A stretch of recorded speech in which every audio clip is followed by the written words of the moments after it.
బీరువా నిండా బట్టలుంటాయి, కబోర్డ్స్ నిండా బట్టలుంటాయి, సూట్ కేసుల్లో బట్టలుంటాయి, హ్యాంగర్స్కి తగిలిచ్చుంటాయి. అయినా కూడా లేడీస్కి అయితే కొంచెం వరకు బట్టలకు కొరతేనండి. పిల్లలకి కూడా బట్టలుంటాయి. ఇక్కడ ఎవ్వరు బట్టలు లేకుండా ఉండలేరు. కాకపోతే మనతో పోల్చుకుంటే మగవాళ్ళు కొంచెం తక్కువ.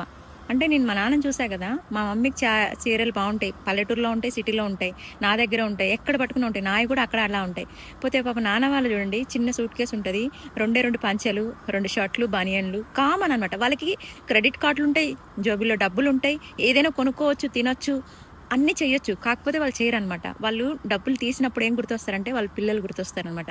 ఇది ఎవరికి వాళ్ళకి చదువుకు ఉపయోగపడుతుంది, వాళ్ళకి ఏదైనా అదైనా కొనుక్కోవచ్చు, ఇదైనా కొనుక్కోవచ్చు అని ఆలోచిస్తారనమాట. వాళ్ళు అన్నీ చేయగలిగి కూడా మన కోసం కొంచెం కాంప్రమైజ్ అవుతారనమాట. కాకపోతే ఎప్పుడు నాన్న హీరోలా కనిపించడనమాట మనకి. కానీ నేనేమంటున్నా అంటే, ఏ పిల్లలైతే మా నాన్న మాకు అవసరాలకే కాదు, మా నాన్నకు కూడా అవసరాలు ఉంటాయని రిటర్న్ వాళ్ళని అర్థం చేసుకుంటారో, అప్పుడు ఆ తండ్రి చాలా హ్యాపీగా ఫీల్ అవుతాడండి. నేను మ్యాక్స్ ట్రై చేస్తున్నాను ఆ పద్ధతిలో పెంచడానికి. ఎలా అయితదో, ఎందుకంటే మనం ముందు ముందు ఏం జరుగుతుందో ఊహించలేం కదా.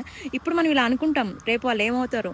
జస్ట్ వాళ్ళని మనం పెంచగలమే కానీ వాళ్ళ మనసులో ఏముందనేది పెద్ద ఏం దాకా తెలియదు. కాకపోతే మనం పెంచే వాతావరణం, మన మన సర్కమ్స్టెన్స్ అన్నీ నీట్గా ఉంటే కూడా వాళ్ళు కరెక్ట్గా ఉంటారు. ఎంతో కొంత 100% కాకపోయినా ఎంతో కొంత వాళ్ళు పద్ధతిగా పెరుగుతారనేసి నా ఉద్దేశం.